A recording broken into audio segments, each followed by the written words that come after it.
Welcome to the Slop Temple. We pray this video helps. You start with clean, prepped skin so the strobe cream sits evenly.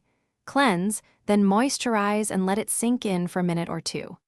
Once done, if it's daytime, make sure to apply SPF first. Otherwise, use a light, oil-free primer on oily areas to stabilize texture. Now squeeze a pea-size amount of Faces Canada Strobe Cream, rose gold.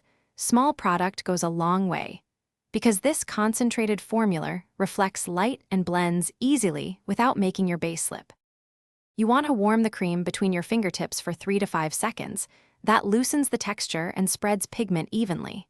Then tap small dots onto high points, cheekbones, brow bone, center of the nose, and Cupid's bow so you control placement and intensity.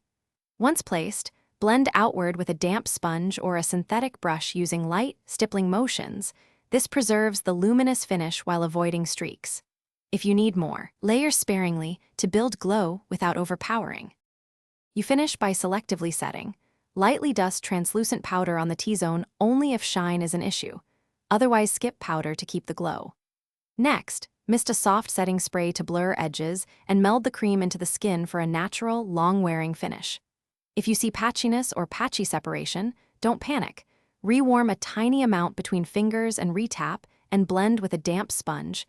That reactivates the cream and smooths out texture immediately. Thanks for watching. Consider subscribing if we helped you.